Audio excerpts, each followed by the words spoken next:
I used to believe a home was a kind of guarantee. Not a legal one, nothing you could frame, but a quiet promise made in small habits. The kettle at dawn, a spare key on the hook, the hallway board that creaked differently for each pair of feet. That's the thing about being a parent. You learn to listen for footsteps. When my son Daniel was little, he tore through this house like he owned the air. He'd come in with scraped knees and pockets full of pebbles, and I'd patch him up without thinking. Hurt, comfort, courage, repeat. Somewhere along the way, I decided that rhythm was my job forever, to be the place he could fall toward without getting broken. Even when he grew taller than me, even when he stopped calling for me and started calling late. People say parenting gets easier once your kids are adults. What they don't tell you is that fear just changes masks. It becomes phone calls you don't want to answer. It becomes numbers you don't understand. It becomes a silence you can't fix. Daniel was 29 when I started noticing the cracks. He skipped Sunday dinner more often. When he did show up, he ate fast, like he was trying to outrun the moment. His phone stayed face down on the table, vibrating every few minutes. And he'd smile, too bright, too quick, as if a grin could keep my questions from forming. "How work?" I ask. "Fine," he'd say, and the word would land heavy. I wanted to believe him. Believing meant I could exhale. It meant the years of sacrifice, double shifts, missed vacations, rebuilding savings after college, had bought him something solid. Love makes you careless with your instincts. It whispers that worrying is betrayal. It tells you, if you look too closely, you might find something you can't unsee. So I didn't look too closely, not at first. It was little things that tugged at me. A check he forgot to cash, a request to borrow my car for just a few days, then returning it with the gas light on. A new jacket one week, gone the next. A laugh that didn't reach his eyes when I asked if he was sleeping okay. Once, when I hugged him goodbye, his shoulders stiffened like someone bracing for impact. I pulled back and met his gaze, and for a split second I saw it, something raw and frightened. Then it vanished. He ruffled my hair like I was the child. "I'm good, Mom," he said. "Really."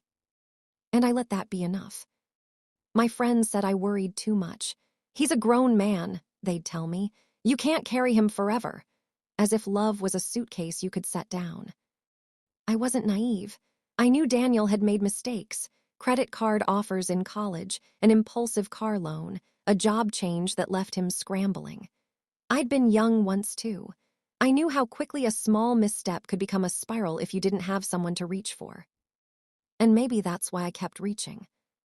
After my husband died, Daniel and I became each other's anchor without ever numbing it. I couldn't bring Daniel's father back, but I could keep the lights on. I could keep the fridge full. I could keep the roof above us from ever feeling uncertain. I paid off this house on my own. I remember the last check and the strange relief of knowing the roof was ours in a way no one could question. The house wasn't fancy, but it was steady, built on work and the stubborn belief that stability could be earned. When Daniel talked about buying his own place, my chest filled with pride. He joked about needing a yard for a dog. He sent listings. "What do you think?" he'd ask, and I leaned into the fantasy because it felt like sunlight. Then his questions began to slip in sideways. "Do you still have the paperwork from when you refinanced?" he asked one afternoon, too casual. "Why?" I kept my voice light. "Just curiosity. I'm trying to understand how it works." He wouldn't look at me. His eyes stayed on the mantel photo, his father smiling, arm around Daniel's shoulders. Daniel's jaw was tight, like he was biting down on words. That night I opened my filing cabinet and ran my fingers over old folders. Deeds, policies, statements, proof of a life held together by signatures and numbers. I told myself I was being silly. Curiosity was normal. But unease has its own logic. It waits, patient, until your body learns the truth before your mind can. The next time Daniel came over, he lingered in the doorway. His gaze swept the living room like he was taking inventory, the hallway, the bedrooms, the kitchen where I'd made him 1,000 meals. "What?" I tried to smile. He shook his head. "Nothing, it's just weird, how it still feels like home." "It is home," I said. He swallowed. Yeah. I told myself tomorrow would be calmer, that the storm had already passed quietly. I didn't know then how close we were to the edge. I didn't know the debts were already piling up behind his smile. I only knew this. If Daniel was in trouble, I would find a way to pull him back. Because that's what a promise is. The first call came on a Tuesday, the ordinary day that makes news feel unreal. I was wiping down the counter when my phone rang. I almost let it go to voicemail, but something in me, parenting reflex, answered. A man's voice, clipped and practiced. Is this Mrs. Hart? We're attempting to reach Daniel Hart regarding an outstanding balance. You are listed as a contact. For a moment, I couldn't place the words in my life. Outstanding balance, listed as a contact. I think you have the wrong. We've called him multiple times, he cut in, polite but unyielding. This matter is time-sensitive. He needs to return our call today. I hung up with my heart beating too fast. I told myself it was a scam. I told myself Daniel's number had been misused. I told myself anything that kept my world from tilting. Daniel didn't answer my first text, or my second. When he finally called back that evening, his voice was bright, joking. Hey, Mom, what's up? What's up is I got a call about you, I said, trying to keep my tone even. Collections. A pause. Not long, but long enough for my stomach to drop. It's nothing, he said quickly. A mix-up, I'll handle it. Daniel. I said I'll handle it. The smile in his voice sounded cracked. Please don't stress. I wanted to push, but love has a dangerous flaw. It confuses quiet with safety. I swallowed my questions and let him end the call. The next day there were more calls, then an email with final notice stamped across the top. By Thursday, someone left a voicemail that sounded less like a reminder and more like a warning. Failure to respond may result in legal action. Legal action. Against my son. The words felt like a tag someone had stuck on him. Delinquent, problem, liability. While my mind kept throwing up images of him as a child in my doorway, muddy and smiling. When Daniel came over that weekend, he looked like he'd been living underwater. His eyes were rimmed red, his cheeks hollowed out. He moved through my kitchen with the stiff carefulness of a guest, not a son. You're not sleeping, I said. I'm fine, he muttered, then dropped into a chair like standing had become optional. I slid a plate toward him. He stared at it, then at his hands. His fingers were shaking. Talk to me, I said softly. Please. He laughed once, sharp, humorless. What do you want me to say? That I'm a failure. Congratulations, Mom, you can be right. I don't want to be right, I whispered. I want you to be okay. That did it. His face crumpled. He pressed his palms into his eyes. I can't breathe, he said. Every time my phone rings, I feel like I'm going to throw up. I forced myself to stay calm while panic sprinted through me. How much? I asked. He shook his head. You don't want to know. Daniel. His shoulders rose and fell like he was carrying bricks inside his chest.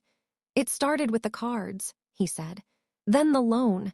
Then I got laid off and missed payments, and it snowballed. Fees, interest, penalties. I tried to juggle it. I really did. My heart hammered. How much? He swallowed. 78,000, maybe more. I don't even know anymore because every day it changes. The number didn't feel like math. It felt like a ceiling cracking. And they're calling you, I asked, though I already knew. They're calling everyone, he said bitterly. Work, friends, you. I put you down years ago because I thought it was harmless. Harmless? The same word he'd used before, like a match tossed at dry grass. He pulled out a stack of envelopes, opened and wrinkled, and slid them across the table. Each one carried urgency, pay, respond, or lose. One mentioned a court date. Another mentioned garnishment. Another warned about a lien.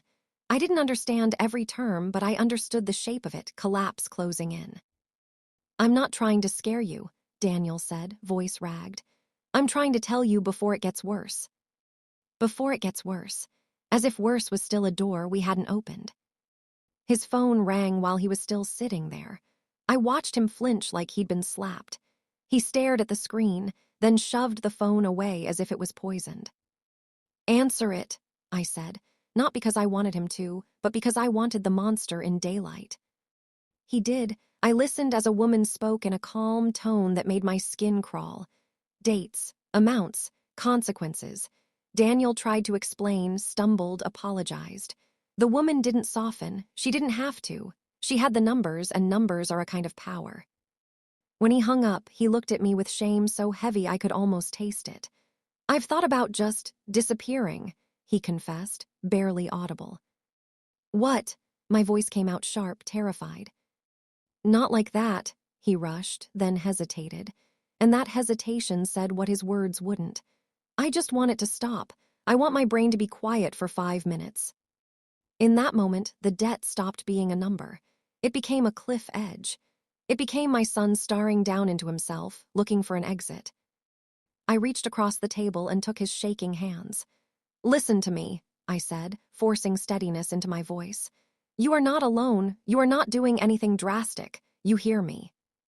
His eyes filled. He nodded, but it was the nod of someone who didn't trust his own promises. After he left, I stayed up with the envelopes spread across my kitchen table like evidence. I did the math, then did it again, hoping it would change. I opened my bank app and stared at my savings, years of saying no, years of building a wall against uncertainty. A practical voice whispered, "You can't fix this, you'll ruin yourself, he has to learn." But louder was the older voice, the one that had guided me through fevers and broken bones. If your child is drowning, you don't lecture them about swimming. You reach in. By morning, fear had sharpened into purpose. Not financial purpose, moral purpose. The kind that comes from realizing the cost of doing nothing. I called Daniel and said, "We're going to figure this out." And even as I said it, I felt the world tipping toward a choice that would either save him or swallow me. I didn't wake up that morning thinking, I'm going to gamble my future. I woke up thinking, I can't lose my son. That's how it starts. Love dressed up as urgency. I made coffee, sat at the kitchen table, and stared at my notebook like I was about to take an exam I hadn't studied for. Daniel's envelopes were stacked beside me, each one proof that panic had a mailing address. I called in sick to work. My voice sounded calm on the phone. My hands weren't. By noon, I had a lifeline made of whatever I could grab. I drove to the bank first because that's where my pride lived, tucked into savings accounts labeled retirement. Emergency, home repairs, as if numbing of fear could keep it from happening. The teller smiled and asked how my day was going. I smiled back and lied. When she printed the balances, my stomach tightened. Years of discipline. Years of skipping dinners out, of wearing the same coats, of telling myself the future would thank me. I held the paper and felt two versions of myself collide. The woman who built security brick by brick, and the mother ready to set it on fire to keep her child warm. I asked what it would take to liquidate a portion of my certificates. The teller's eyebrows lifted. "There will be penalties," she said gently. "I know," I answered steady. Penalties.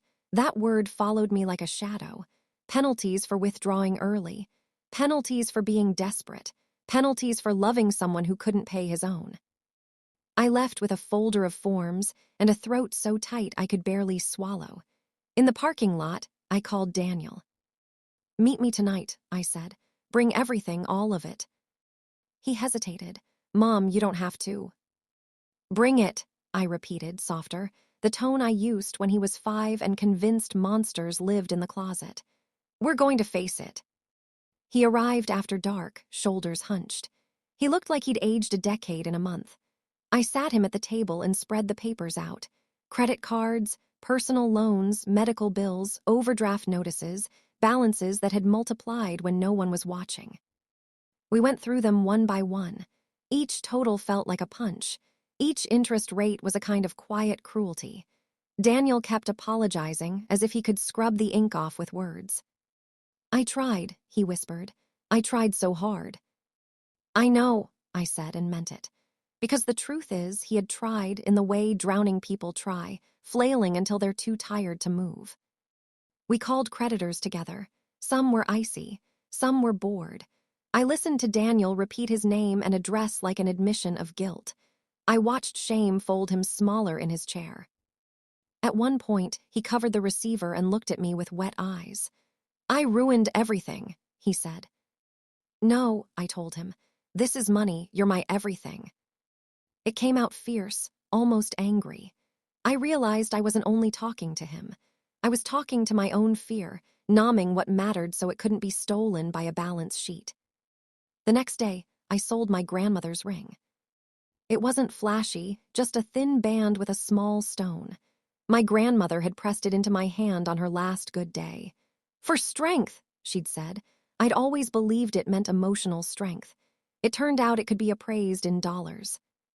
The jeweler weighed it, examined it, named a price. I nodded, as if I hadn't just watched a family story turn into cash. Then I called my brother and asked for a loan. I hated that call.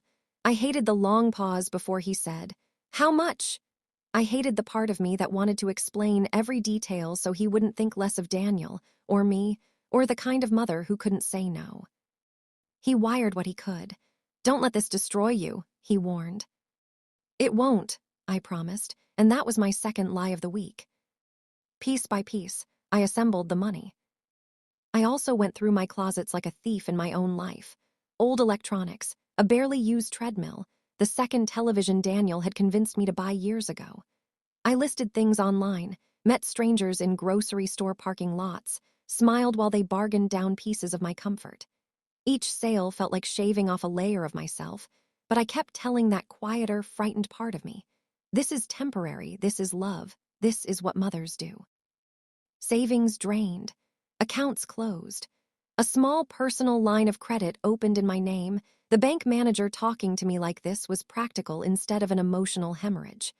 I signed papers with a pen that felt too light, my signature suddenly responsible for more than I'd ever admitted out loud. When the day came to pay, Daniel sat beside me at the computer. His leg bounced under the desk. He kept wiping his palms on his jeans. "Ready?" I asked. He shook his head. "No." "Me neither," I said, then clicked anyway. Payment after payment, I watched the numbers drop. The screen refreshed, and balances that had haunted him for months disappeared into zeros. Each confirmation felt like exhaling after holding my breath too long. I expected to feel grief. Instead, I felt relief so intense it was almost joy. Daniel started crying quietly. He covered his mouth, embarrassed. "I'm sorry," he choked out. "Don't," I said and reached for him. He grabbed me like he was afraid I'd vanish. For a moment he was small again, my little boy, the one who believed I could fix anything. His shoulders shook against mine. "You saved me," he whispered.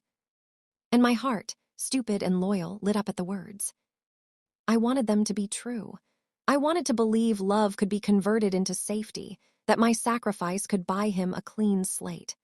I pictured him sleeping through the night, answering his phone without flinching, stepping back into his own life like it had been waiting for him. That evening, he made dinner for the first time in months. Pasta, slightly overcooked, but he plated it like a celebration. He laughed, real laughter, and the sound loosened something in my chest I hadn't realized was clenched.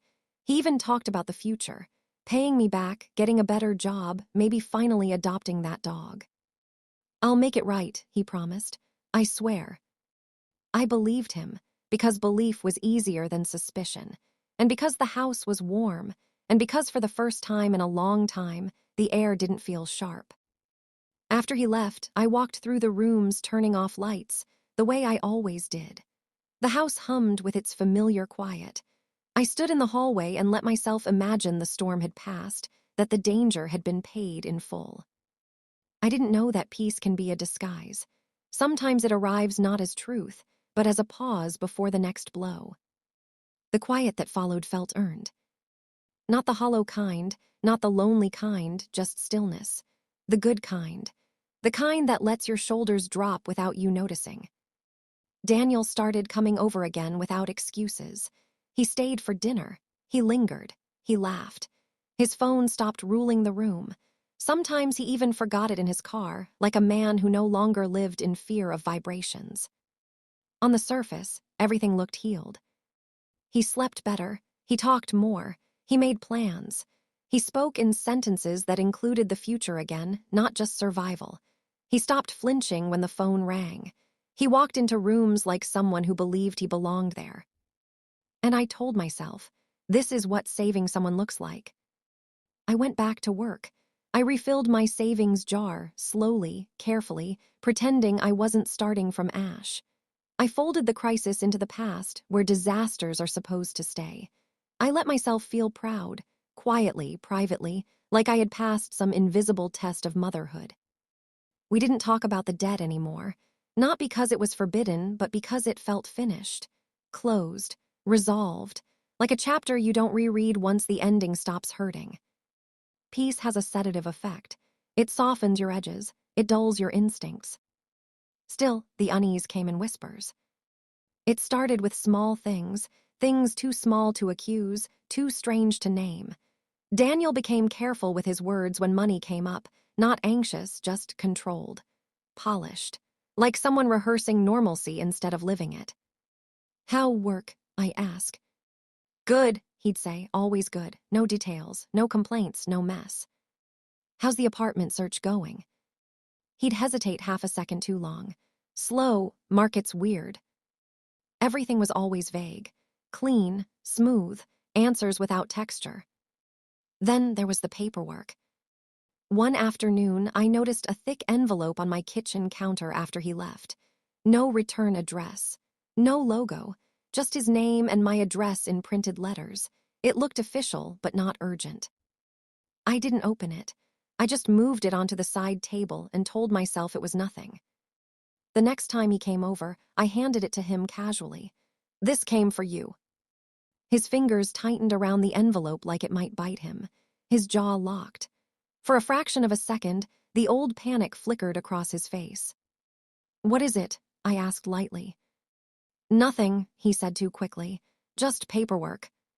"For what?" He shrugged. "Stuff." "Stuff." He folded the envelope and slid it into his bag without opening it. The air shifted. Not dramatically, just enough to feel it. I didn't press. Pressing breaks things. I had just finished fixing one. Another time, I mentioned the house. "Your cousin's thinking of buying," I said, pouring tea. "He asked how I handled the process when I bought this place." Daniel stiffened. "Why?"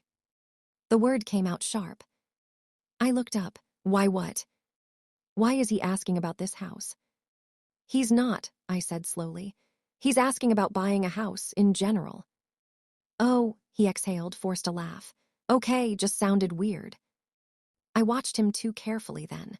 The way his eyes tracked the hallway. The way his gaze lingered on the living room wall like he was measuring something.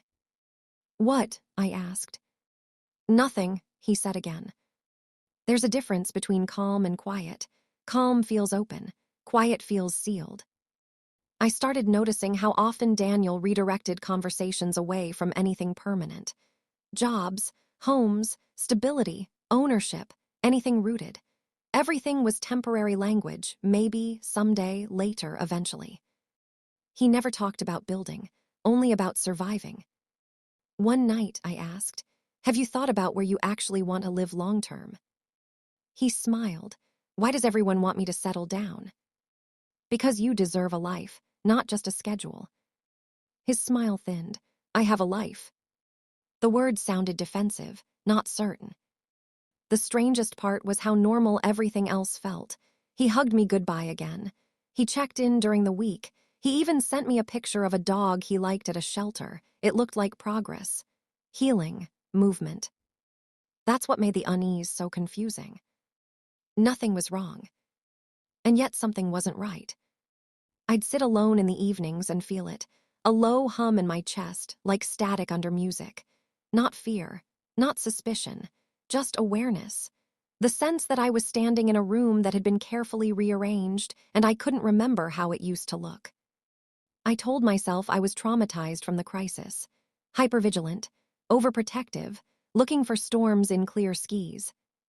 Not everything is a threat, I whispered to myself more than once. Love makes excuses. Peace makes denial feel reasonable. The real danger wasn't that Daniel was acting strange. It was that he was acting too controlled, too composed, too careful, like someone managing a narrative instead of living a life. Once, while he was washing his hands in the kitchen sink, I asked, "You're not hiding anything from me, right?" He froze. Not long, not obviously, just long enough. Then he smiled. "Why would I?" "I don't know," I said. I want us to stay honest." He dried his hands slowly. "We are honest." The words were correct. The tone was. That night after he left, I walked through the house again, touching the walls like I always did, anchors, proof of reality. The floors were solid, the doors locked, the windows held. Everything that should feel safe still did. And yet, I felt like I was living in the aftermath of something I didn't understand yet. False peace doesn't announce itself. It doesn't crash in. It settles in quietly, like dust, like silence, like comfort. It teaches you to stop asking questions because nothing is obviously wrong. But truth has weight. It presses on the world in small ways before it breaks it. I didn't know what I was looking for yet. I only knew I was no longer as calm as I pretended to be. And somewhere beneath the quiet, curiosity was waking up. It happened the way life's worst betrayals usually do, without thunder. On a Monday morning, I was hunting for a receipt. My water heater had started making a soft, complaining rattle, and the repair company wanted proof of the last service. I went to the filing cabinet in the hall, the same one I'd organized after my husband died, because paperwork was the only thing grief couldn't ruin. Inside were neat folders labeled in my handwriting: taxes, insurance, medical, house. I pulled out house and spread the contents across the dining table, flipping through old invoices and warranty cards. The familiar comfort of order settled over me. This was my world: documents, dates, proof, things that didn't lie. Then I found a folder I didn't recognize. It was thin, plain, unlabeled, tucked behind everything else. I opened it expecting a stray manual. Instead, I saw a deed. The paper had that official weight, tight spacing, legal language that didn't belong in my kitchen. For a second, my mind refused to connect it to anything real. A deed was something you stored in the back of your life, not something that could ambush you while you were looking for a receipt. I skimmed the property description automatically. Lot number, county, then the address. My address. I leaned closer, as if distance had made me misread it. The numbers were correct. The street name was correct. This was my house printed in cold ink. My eyes dropped to the part that mattered. Grantor, grantee. Names. I expected mine. I didn't see it. I blinked hard, like that could rearrange letters. I read again, slower, tracing the line with my finger. The grantee name was not Daniel. And it wasn't mine either. Marissa Lane. For a moment, my brain tried to file it under harmless explanations. Maybe a previous owner, maybe an old copy, maybe a clerical error. But the date was recent. The notary stamp was recent. The recording information was recent. My pulse thudded in my ears. I flipped the pages, hunting for my name in the margins, an addendum, a note, anything that would make the world snap back into place. Nothing. Just my house and someone else's ownership. I sat down without deciding to. The chair scraped the floor, loud in the quiet room. A simple thought kept repeating, stupid and insistent. That can't be right. Marissa Lane. Who was Marissa Lane? I knew the name in the faintest way. Daniel had mentioned a Marissa once, casually, quickly, months ago. A friend. A coworker. A girlfriend he never quite called a girlfriend. I'd dismissed it because I wanted to respect his privacy, and because after the debt crisis I'd been grateful for anything that sounded like support in his life. My stomach tightened with a new, adult kind of fear. I opened my laptop and went to the county property records site, the one my neighbor used years ago to check a boundary line dispute. My hands shook so badly I mistyped the address twice. When the record loaded, my body went very still, like an animal hearing a trap click. Owner, Marissa Lane. Mailing address, a P.O. box across town. Transfer date, the same month I'd paid off Daniel's debts. I stared until my eyes burned. The words didn't soften. Reality didn't blink. I paced the dining room, then stopped, then paced again, trying to build a bridge from panic to logic. Fraud, I told myself. Identity theft. A bureaucratic mistake. But instinct, older than logic, whispered, this is connected. I grabbed the deed copy again and studied the signature lines like they were fingerprints. Grantor, my printed name. My name. My vision narrowed. I felt heat rise in my face, followed by a wave of cold. Beneath my printed name was a signature that looked like mine at a glance, the same slant, the same loops, but wrong in a way that made my skin crawl. Too smooth, too confident, like someone had practiced. Someone had signed for me. Someone had moved my house out from under me using ink that mimicked my life. I pressed my palm to the table as if I could steady the room. The table was solid. The house was solid, but I wasn't sure I was. My mind rewound in frantic clips. Had I signed anything recently? Any refinancing documents? Any forms Daniel asked me to just sign real quick? I remembered papers. I remembered him sitting at my kitchen table, pushing a stack toward me with that gentle, relieved smile. Just to help me get organized, he'd said. It's nothing serious. I had signed without reading, because he looked like a man finally climbing out of a hole, and because I wanted the crisis to stay over. I sank back into the chair and felt the past few weeks rearrange themselves. Daniel's polished calm, his vagueness, his strange reaction when I mentioned the house. The quiet wasn't peace, it was control. The phone rang. Caller ID, Daniel. My hand hovered before I answered, as if my body wanted to refuse the next part of the story. I picked up anyway. Hey, Mom, he said brightly, too brightly. You home? Yes, I said, one word sharp enough to cut. Cool, I might swing by later. I've got some paperwork I need to pick up. What paperwork? I asked. A pause, just some stuff I left there. Stuff again, always stuff. I stared at the deed on my table, my name forged, my house transferred, my son's voice floating above it like everything was normal. Daniel, I said slowly, who is Marissa Lane? Silence.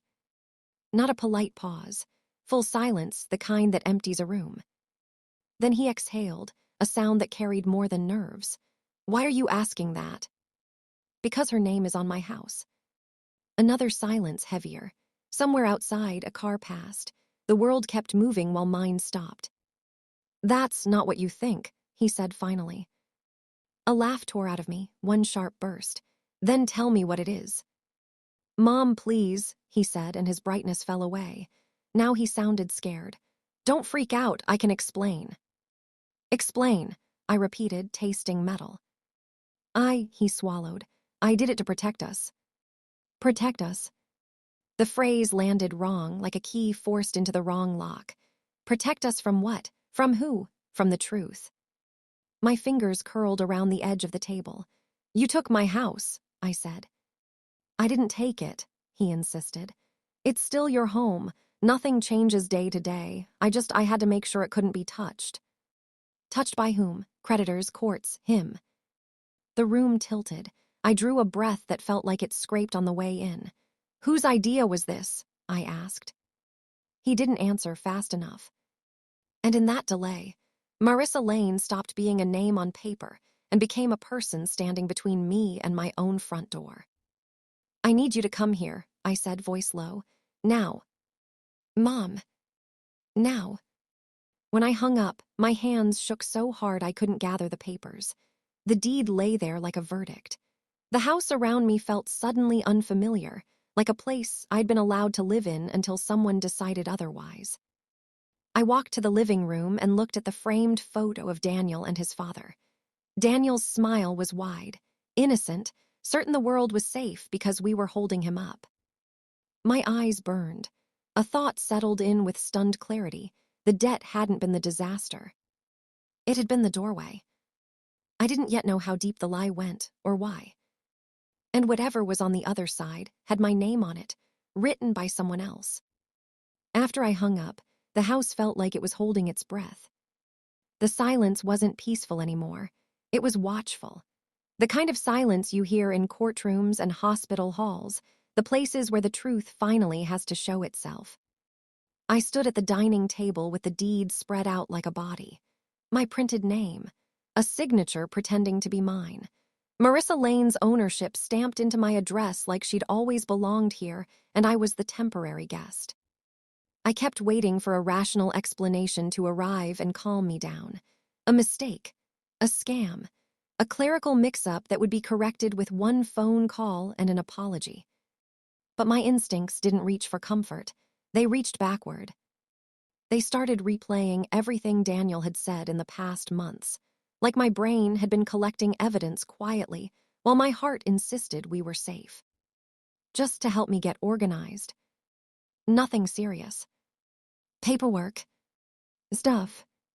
Words I'd let slide because they were wrapped in something softer. Need, shame, vulnerability. And because I wanted to believe my sacrifice had fixed the danger. Now those words rearranged themselves into something uglier. Not confusion. Strategy.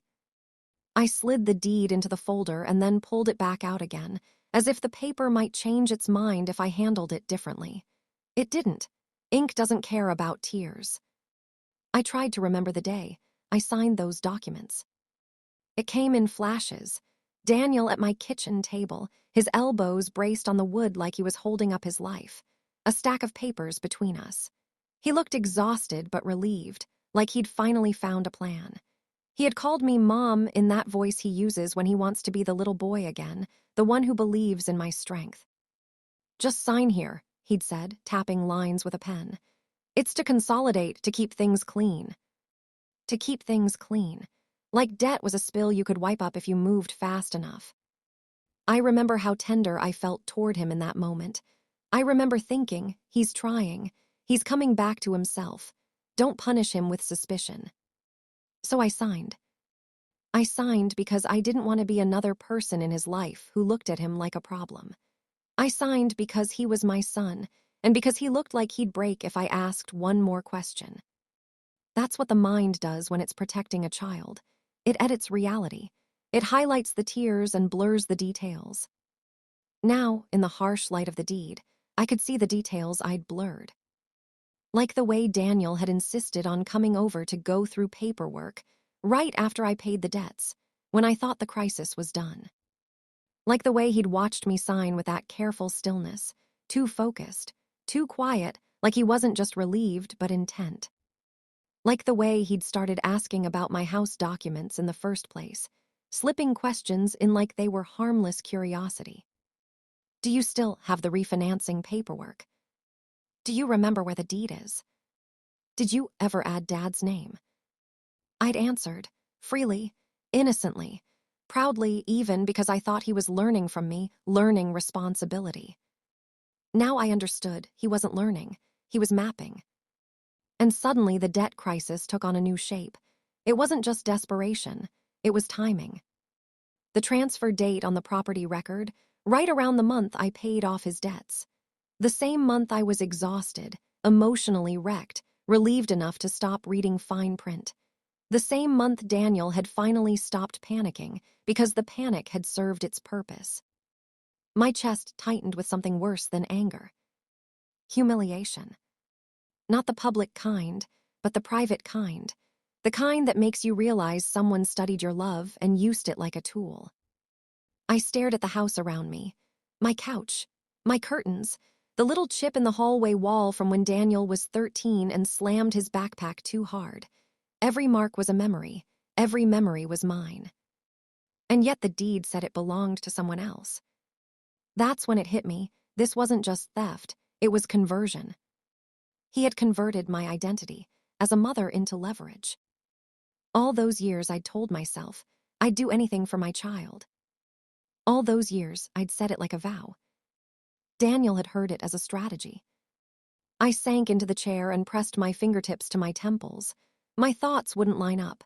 They stampeded. Had he always been capable of this? Or had the debt changed him? Had shame turned into something darker? Had fear taught him to lie so long he forgot where truth lived? And then there was Marissa Lane. I pictured her without knowing what she looked like, because the name alone had become a shadow in my home. Who was she? A girlfriend? A business partner? Someone with better credit? Someone willing to hold my house for him? Or worse, someone guiding him? The phrase Daniel used, to protect us, wouldn't stop echoing. Protect us from what? Creditors couldn't touch my house if my name wasn't connected to his debt. That much I understood. But then why put it in Marissa's name? Why not just leave it alone? Unless the house wasn't being protected from his debt. Unless it was being protected from me. That thought slid into my mind like ice water. Because if my son's debts were bad enough to bring lawsuits, liens, and court threats, then I wasn't just a mother anymore. I was a resource. Someone to drain, someone to pressure, someone to use. And if I ever refused, if I ever said no again, then what? What leverage would they have? My throat went dry. I remembered Daniel's new calm after I paid everything off. The relief, the sudden lightness, the way he'd hugged me and whispered, "You saved me." It had felt like gratitude. Now I heard it differently. It sounded like victory. Not triumph over debt, triumph over me. The worst part was realizing the debt had been real. That was the cruel brilliance of it. He didn't need to invent a lie from scratch. He only had to shape the truth into a weapon. The creditors were real. The fear was real. His trembling hands at my table real. But the story he told me, the one where my money would restore him, where my sacrifice was the last piece of rescue he needed, that story had a hidden spine. A plan. The money I poured into his debt didn't buy him freedom. It bought him time. And time gave him room to move my house out of my name.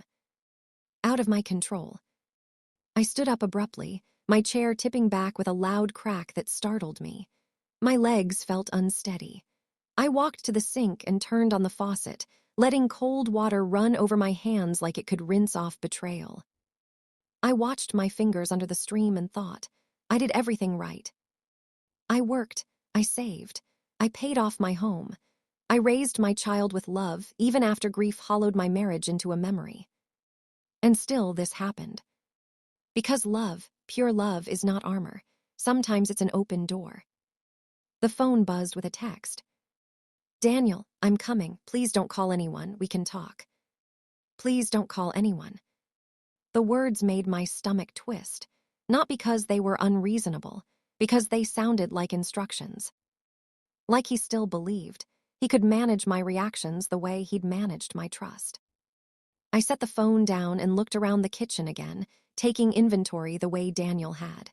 The cabinet with my husband's mugs, the photo collage, the worn spot on the floor where I stood while cooking, the drawer where I kept every birthday card Daniel ever gave me. This wasn't just property. It was proof of my life. And someone had tried to rewrite that proof while I was busy saving my child. My heart began to pound with a new rhythm, not panic, not fear, but something sharp and awake. The part of me that had been quiet for months, the part that had suppressed suspicion to preserve peace, stood up inside my ribs. Because realization isn't just pain. It's clarity. And clarity has teeth. I heard a car door slam outside.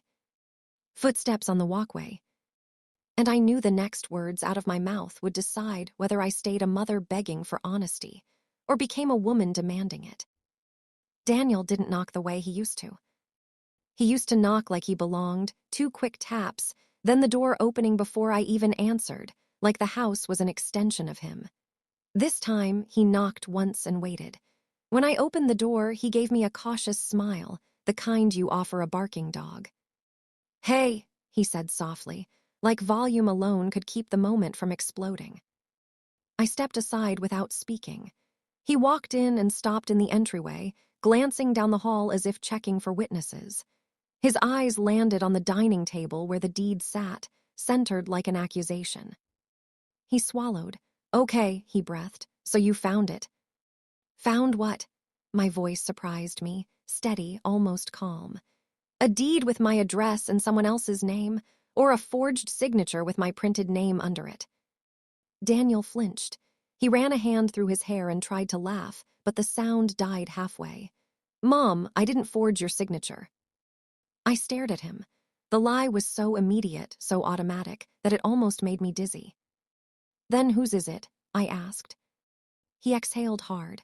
"I don't know, maybe it's a clerical thing. Maybe it looks different because." "Stop," the word cut through him. "Don't do that, don't talk to me like I'm stupid." His mouth tightened, his shoulders lifted, defensive. "I'm not saying you're stupid, I'm saying you're jumping to conclusions." "Conclusions?" I tapped the paper with my finger. "Daniel, the county registry says this house belongs to Marissa Lane. That's not a conclusion, that's fact." He looked away. His jaw worked like he was chewing through panic. "It's temporary," he said at last. "It's not what you think." "There it is again," I said quietly. "That phrase, not what you think." I took a breath. "Tell me what it is then." He hesitated, eyes flicking toward me like he was trying to gauge how much truth I could handle. That look, measured, strategic, hit harder than the deed. It told me he wasn't scared of what he'd done. He was scared of losing control of the story. "It was just protection," he said. "That's all." "Protection for who?" I asked. "For us." He lifted his hands, palms up, like he was offering peace. "Mom, you don't understand how close it got. They were going to come after everything. They can put liens on property, they can." "They couldn't touch my house," I snapped, and the calm cracked. "Not unless I made it theirs to touch, not unless I gave them access, and I didn't until you involved it." His eyes flashed. "I involved it because you would have lost it anyway if I did." I stared at him. "How?" He paced 2 steps, then stopped, breathing fast. "Because you would have tried to help me again," he said, frustration sharpening his voice. "You'd have drained yourself, you'd have refinanced, you'd have signed anything. You always do." The words landed like a slap. For a second, I couldn't speak. The betrayal was suddenly too layered, not just what he'd done, but how clearly he'd studied me. He knew my patterns, my soft spots, my reflex to rescue, and he said it like a complaint. "You're right," I said slowly. "I would have helped you again, because you're my son, but you decided to help yourself by taking my choice away." He shook his head. "I didn't take anything. You still live here. You still have your life." "My life," I repeated, and my voice rose. "Daniel, this house is my life. I paid it off. I worked for it. I buried your father and still kept the mortgage going. Don't act like it's just walls." His face tightened. "I'm not acting like it's nothing. I'm saying it's safe now." "Safe for whom?" I demanded. "Me or you?" He looked at the floor. "Both." I let out a bitter laugh. "Then why isn't it in my name? Why isn't it in yours? Why is it in hers?" His eyes darted up. Because it was easier." "Easier," I echoed. "Her credit is clean," he blurted, and then winced like he hadn't meant to say it out loud. Mine was a mess, and if anything happened, if they sued." "They already threatened to sue," I cut in. "That's why I paid them." He swallowed. "Exactly, you paid them. And what if something else came up? What if I messed up again, at least this way?" "At least this way what?" I stepped closer. "At least this way I can't say no." His face reddened. "That's not fair." "No," I said, voice shaking now. "What's not fair is that you used my fear to move my home into someone else's hands." He flinched again, and for the first time his voice turned sharp. "I didn't use your fear. I was drowning." "And I pulled you out," I said. "And while I was doing that, you tied a rope around my ankles." Daniel's nostrils flared. "You don't get it."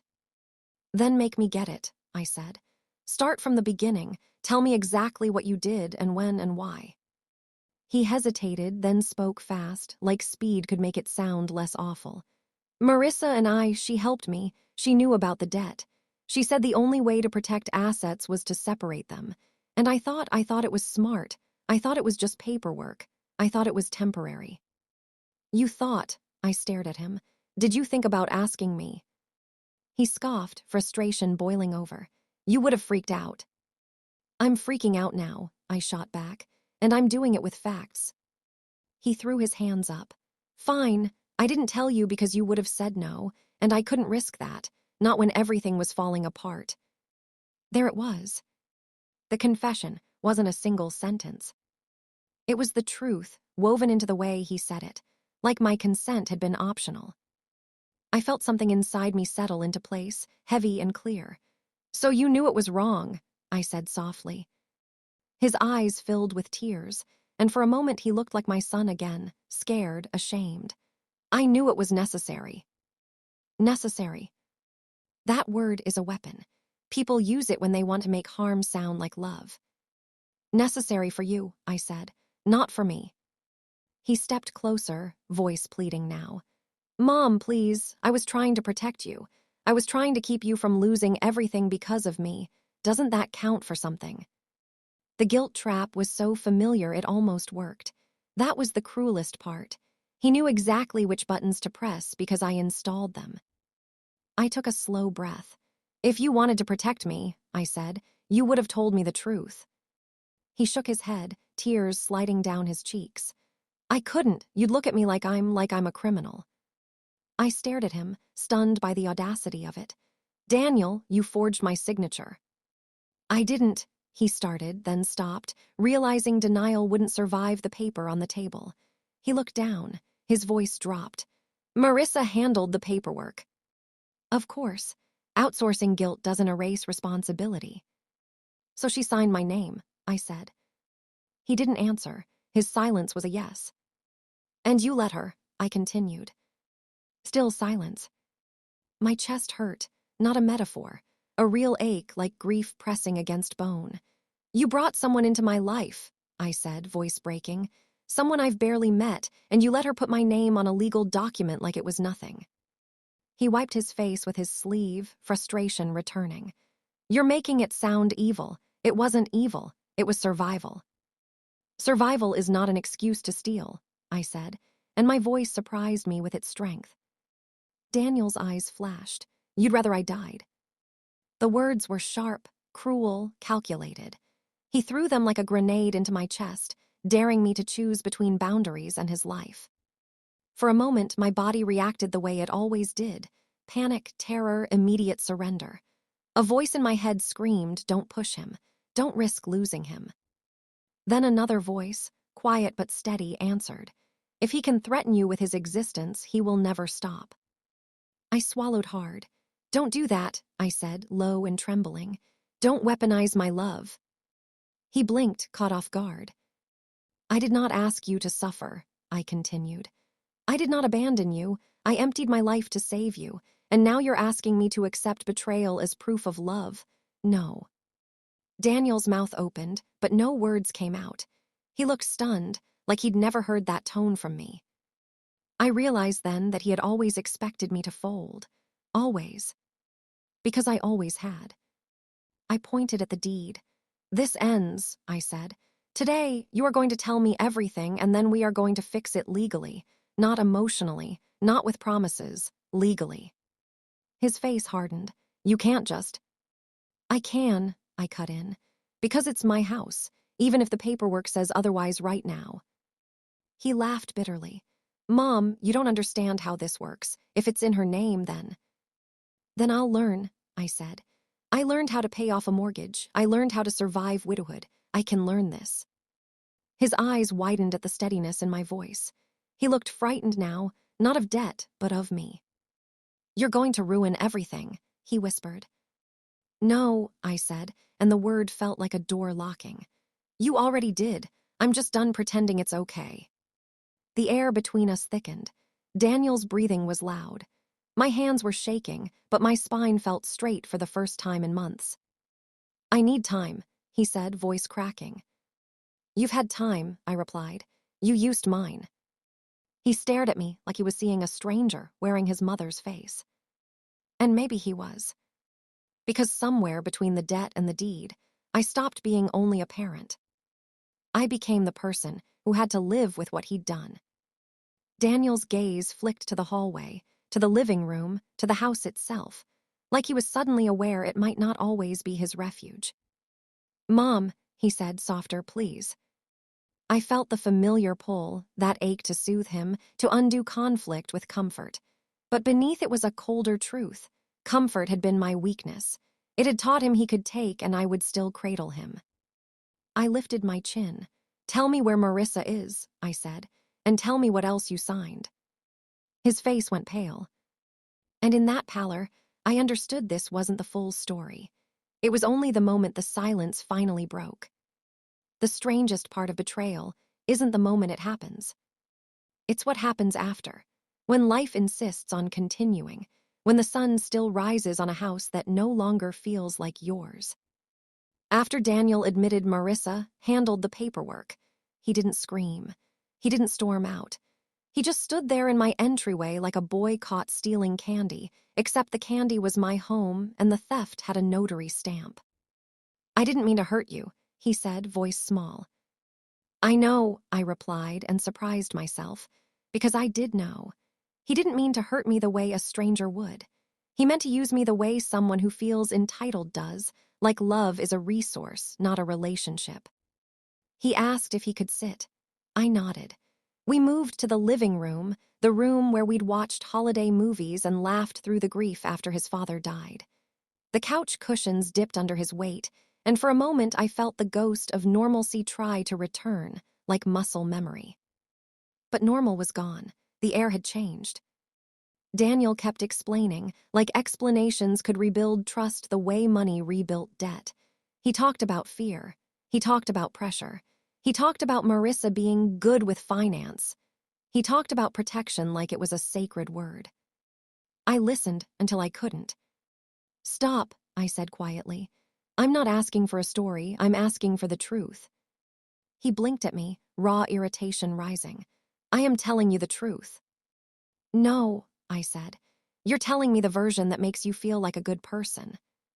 That landed. His jaw tightened.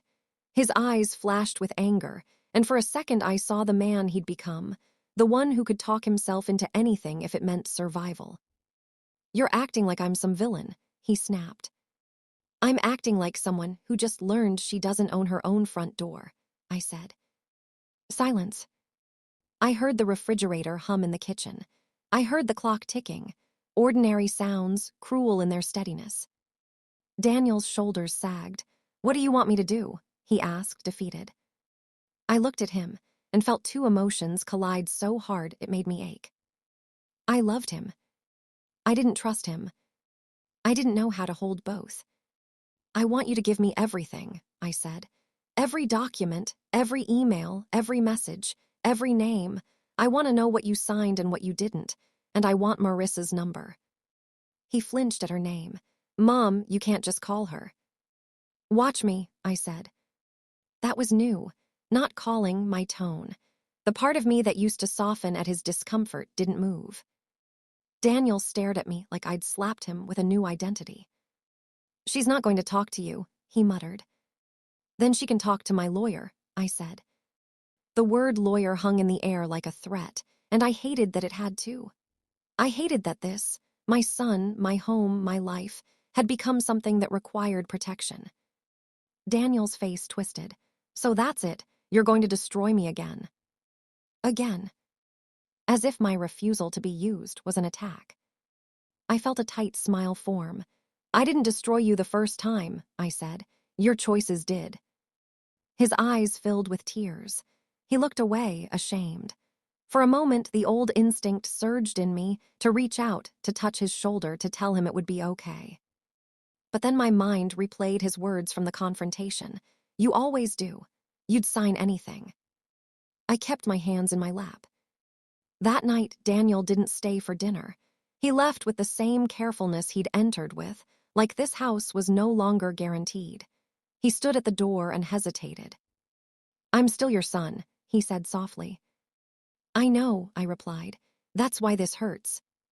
When the door closed behind him, the house felt larger, emptier, not because he was gone, but because a certain kind of illusion had left with him.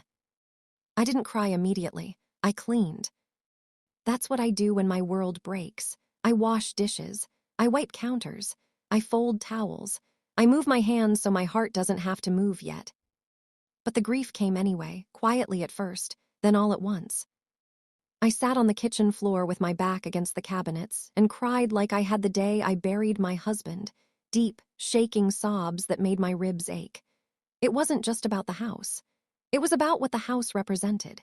Years of sacrifice, of stability, of holding a family together with sheer will. And now, I didn't even know if it was mine.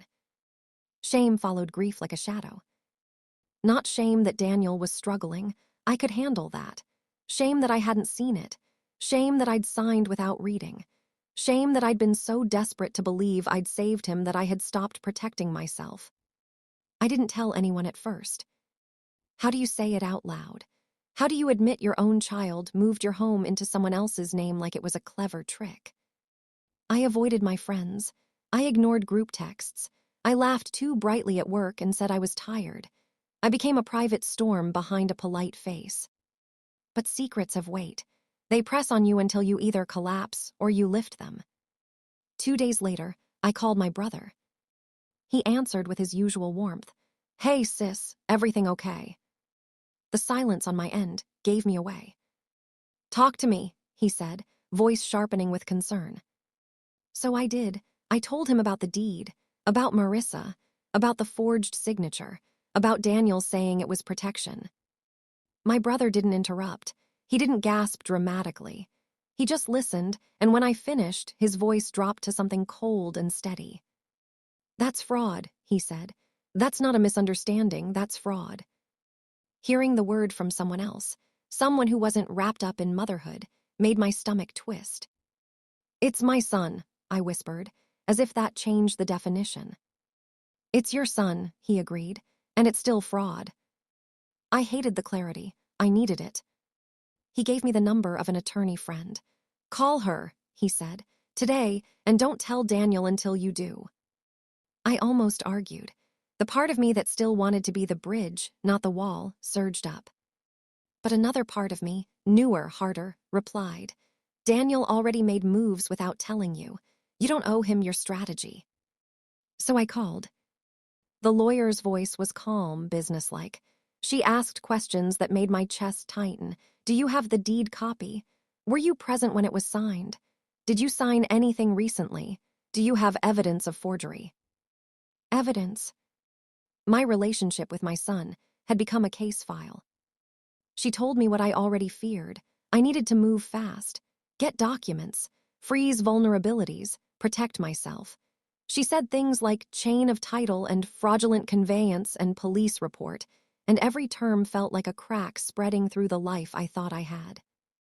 When I hung up, I sat at the dining table again and looked around as if seeing the room for the first time. A part of me wanted to run to Daniel, to beg for truth, to cry and tell him we could fix it together, to go back to the old roles. Him falling, me catching. But another part of me, the part that had been born the moment I saw Marissa Lane's name, stood firm. I wasn't just his mother. I was a person who deserved consent, a person who deserved truth, a person whose life could not be signed away because someone else was afraid. The role reversal was subtle at first, but it was there. Daniel had always been the one who needed help. Now he was the one who had to earn trust. And I, who had always been the fixer, was learning that fixing wasn't the same as rescuing. Rescuing had made me vulnerable. Boundaries felt like cruelty at first, like punishment, like abandonment. But with each hour that passed, boundaries began to feel like something else. Self-respect. The next time Daniel texted, "Did you call anyone?" I stared at the message for a long time before replying. My fingers hovered over the keyboard. I could feel the old pattern tugging at me. Soothe him, reassure him, keep the peace. Instead, I wrote, "I'm getting advice. I need the full truth. Bring me every document tomorrow." I didn't add a heart. I didn't soften it with please. I didn't apologize. When I hit send, my hands trembled. But beneath the tremble, something steadier was forming. A kind of strength I hadn't practiced before. Because the fallout wasn't only destruction. It was revelation. And with revelation came a choice. Keep living as the woman who could be leveraged, or become the woman who could not. Tomorrow, I would start finding out exactly how to rebuild, not just my ownership, but myself. The morning after I sent that text, I woke up with my jaw clenched so tight my teeth hurt. That was new too, this physical awareness of what I'd been swallowing for years. Not just fear, but reflex.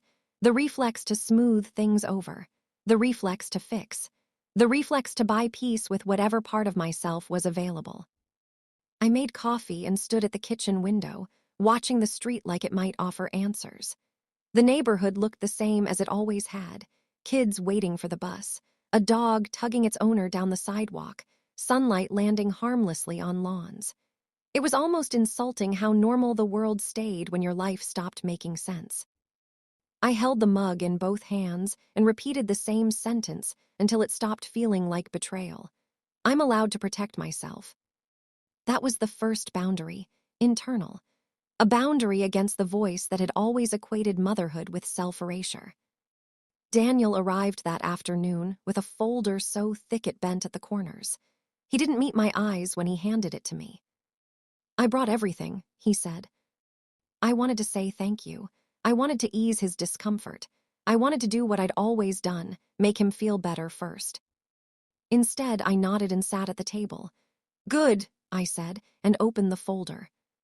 There were printouts of emails, screenshots of texts, forms with my address, a copy of the deed transfer, a notary's stamp, and in the middle of it all, like a stain, was Marissa's name again, on documents, on instructions, on an email thread labeled asset protection. Asset protection. The phrase made my stomach turn. It sounded like something wealthy people do to preserve generational wealth, not something you do to your mother's home because you're afraid of consequences. Daniel hovered behind the chair, shifting his weight like a child waiting for punishment. "I didn't know she would," he started. I held up a hand without looking at him. "Don't," I said quietly. "Not yet." I wasn't trying to be cruel. I was trying to stay clear. Because every time Daniel spoke, he pulled at my emotions like strings. He didn't have to mean it maliciously to have power. He had been my child. He knew which part of me would fold. So I did fold. I read. Line by line, I watched the story assemble itself. Daniel had been afraid, yes, but he had also been willing. Marissa had coached him. She'd used words like shield and structure and temporary hold. She'd talked about separating the asset from potential legal exposure. She'd advised speed. She reassured him that I wouldn't understand the risk, which meant I wouldn't agree. And Daniel had nodded along. Not in words always, but in action, in silence, in signatures.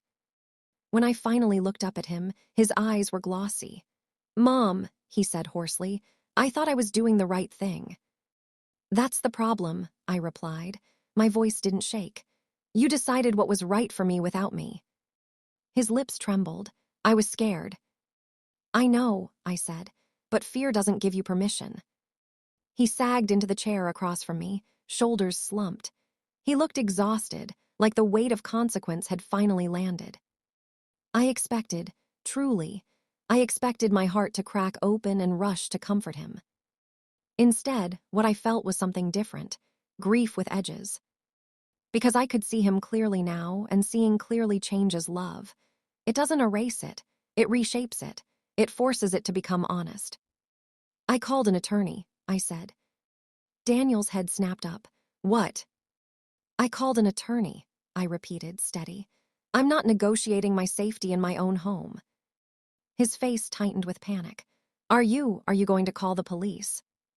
"I haven't decided," I said truthfully. "But I'm not promising anything to protect you from consequences you created." The words tasted bitter, not because they were wrong, but because they were the opposite of who I'd been. Daniel's eyes filled and spilled over. "I'm going to lose everything," he whispered. And there it was, the old lever. My chest tightened. The mother in me lunged forward instinctively, ready to catch him before he hit bottom.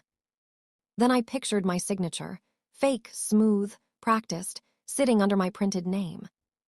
I pictured Marissa's name, sitting where mine should be. I pictured myself on the kitchen floor, sobbing in shame. And I realized something that changed me in a single breath. Catching him had started to cost me myself. "I'm sorry you're scared," I said quietly. "But I'm scared too, and I'm finally treating my fear like it matters." He stared at me like he didn't recognize the rules anymore, because he didn't. I was changing them. That day became the beginning of something I'd never practiced: refusing guilt. Not ignoring it. Not pretending I didn't feel it. I felt it intensely. I felt it like a physical ache, a pull toward the familiar role of rescuer. But I stopped obeying it. The attorney explained the process: to challenge the transfer, to gather evidence, to document timelines, to potentially file claims. She spoke in calm, professional language. I listened and took notes like my life depended on it, because it did.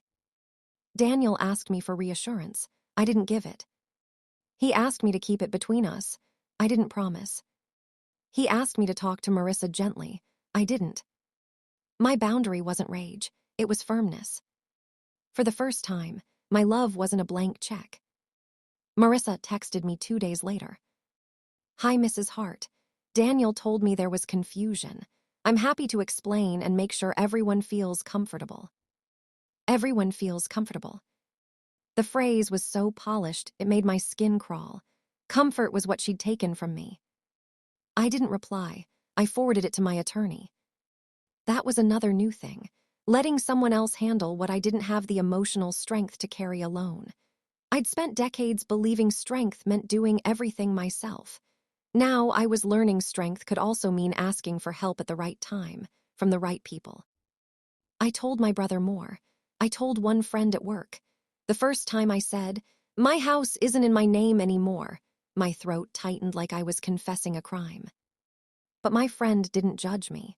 She just reached across the table and squeezed my hand. "You trusted your child," she said. "That's not stupidity, that's love." I nearly cried right there in the cafeteria, because I hadn't realized how badly I needed someone to separate my heart from my mistake. That's what community did. It gave my shame somewhere to go so it didn't have to live in my bones. I started therapy the next week. The therapist asked me to describe my role in my family, and I laughed bitterly. "The fixer," I said. "Always." "And what happens when you don't fix?" she asked. The question hit like a spotlight, because the truth was, I didn't know who I was without rescue. I had built my worth on usefulness, on being needed, on being the person who never let anyone fall too far. Therapy didn't make the situation disappear, but it did something more important. It gave me language for what had happened. Manipulation. Enmeshment. Boundaries. Consent. Words that felt clinical at first, almost cold, until I realized they were tools. Tools to build a life where love didn't require self-destruction. The hardest part was grieving Daniel while he was still alive. Grieving the version of him I thought I knew. Grieving the simplicity of our relationship, the trust, the warmth, the belief that my love was automatically safe in his hands. I still loved him. That never vanished. But I stopped letting love blind me. When Daniel cried, I didn't automatically surrender. When he begged, I didn't automatically fold. When he tried to make his fear the center of everything, I reminded him my fear mattered too. Each time I held my boundary, I felt both pain and power. Pain, because it hurt to disappoint my child. Power, because I was finally choosing myself. That's what reclamation looked like: messy, trembling, imperfect. Not revenge, not cruelty, not abandonment. Just integrity. I didn't stop loving my son. I stopped paying for love. And with every day that passed, the fog lifted. The story became clearer, not just what happened, but what it meant. Because the deed wasn't only paperwork. It was a mirror. And it was showing me a truth I could no longer ignore. If I wanted to survive this, I had to become someone my love could not be used against. The next step wasn't just getting my house back. It was deciding what kind of mother, and what kind of woman, I would be when the dust finally settled. By the time the paperwork began to move, By the time lawyers were trading emails and dates and stamped copies of my life, my emotions didn't explode anymore. They settled. That might sound like healing, but it wasn't peaceful at first. It was the numb calm of a person who has cried until there's nothing left to pour out. I would sit at my dining table with documents spread in front of me and feel like I was looking at someone else's story. A mother, a son, a house, a betrayal written in legal language. But then I'd glance up at my kitchen, at the same chipped mug I'd used for years, and the reality would snap back into my body. This was my story. And whether the deed ended up back in my name quickly or slowly, there was something it had already taken that no courthouse could return in one neat order. It took innocence. Not childish innocence, adult innocence, which is more dangerous. The kind that makes you believe love automatically protects you. The kind that assumes family cannot be strategic with your heart. The kind that says, my child would never. When you lose that innocence, you don't just lose trust in another person. You lose a version of yourself. For weeks, I kept thinking about the moment Daniel said, "You'd sign anything. You always do." I replayed it the way you replay something you wish you could stop hearing. It wasn't just the cruelty of the sentence. It was the certainty behind it. The way he said it like he'd been collecting proof for years. Like my love wasn't a gift, it was a pattern he could predict. That's what the deed really showed me.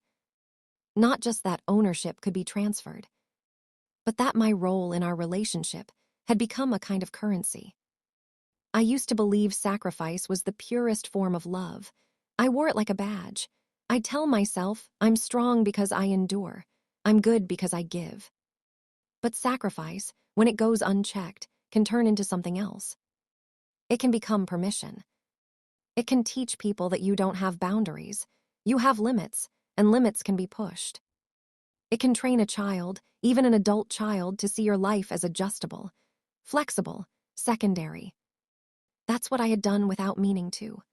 I had raised Daniel with tenderness, yes, but I had also raised him inside a world where my needs always came after his emergencies. And then one day, his emergency became my house. I won't pretend I figured all of this out in one clear, heroic moment. Some days I was still a mother first, trembling at the thought of Daniel falling apart. Some days I felt like a traitor for choosing myself. Some days I looked at my phone, saw his name, and felt my stomach twist with the old instinct to run toward him no matter what he'd done. But then I'd picture Marissa's name on my deed, and something in me would steady. Because betrayal has a strange gift hidden inside it. It forces you to look at what you allowed, what you ignored, and what you deserve. The deed became a symbol in my mind, not just of property, but of power. A deed is supposed to represent ownership, control, rights. But mine had represented something else. Misplaced trust, distorted love, and the dangerous belief that being needed was the same as being valued. I started seeing that belief everywhere. In the way I apologized when I had done nothing wrong. In the way I softened my voice when I spoke about my own pain. In the way I called my boundaries harsh instead of healthy. In the way I feared being seen as selfish more than I feared being exploited. It's embarrassing to admit how long I lived like that, but I'm admitting it because I know I'm not the only one. There are so many people, parents, partners, friends, who confuse love with surrender, who think loyalty means silence, who believe integrity is measured by how much you'll tolerate. I thought my greatest strength was that I could carry anything. I didn't realize that carrying everything was how I became easy to use. Over time, Daniel and I found a new kind of truth, not comfortable, not warm, but real. He didn't become a villain in my mind, even after everything. He was still my son. He was still a man shaped by fear, pride, and shame. He had made choices that hurt me. He had let someone else step into our lives and treat my trust like a loophole. And he had to face that. Not because I wanted to punish him, because I wanted him to grow. The hardest lesson for both of us was this: consequences are not cruelty, boundaries are not rejection, and accountability is not the end of love, it's the beginning of honest love. There were nights when Daniel called and cried, and I listened without fixing. That felt impossible at first, like watching someone drown with your hands tied. But I wasn't watching him drown. I was watching him learn to swim. And I was learning something too. My worth didn't depend on rescue. My love didn't have to be purchased with pain.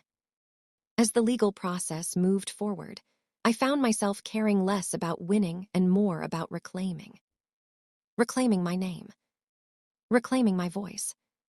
Reclaiming the right to say no, without explaining myself into exhaustion. I didn't want revenge on Marissa. I didn't need to scream at her or destroy her life. I wanted my life back. I wanted my home back. And I wanted the version of myself that had been shrinking for years to take up space again. There is a quiet dignity in choosing yourself after a lifetime of choosing everyone else. It doesn't look dramatic. It looks like reading documents before signing. It looks like asking questions even when someone looks hurt. It looks like saying, "I don't agree," and letting the silence sit. It looks like refusing to be manipulated by guilt. And maybe most importantly, it looks like understanding that love is not a contract you can exploit. Love is voluntary. Love requires consent. Love cannot be forged. That's what the deed taught me. Not just who owned the house on paper, but who owned my choices. For a long time, I believed being a good mother meant never letting my child feel discomfort, never letting him face consequences, never letting him sit in the heat of his own mistakes. But that kind of motherhood doesn't raise strength. It raises dependency. And dependency is a fragile foundation for any relationship. Now, when I think about what happened, I don't summarize it in dollars. I don't say, "I paid off $78,000, though I did. I don't even start with the deed, though it still makes my stomach turn. I start with the moment I realized I had been paying for love. Paying with money. Paying with silence. Paying with my own security. Paying with the habit of putting myself last. That was the real debt. And the strange, beautiful truth is that debt can be paid off too, if you stop feeding it. Sometimes the greatest debt we pay isn't money. It's trust. And sometimes the greatest wealth we reclaim isn't a house, or a bank account, or a clean title. It's ourselves. I still live in this home. I still make coffee in the morning. I still listen for footsteps. But now, when I hear my own, I recognize them. Steady. Certain. Mine.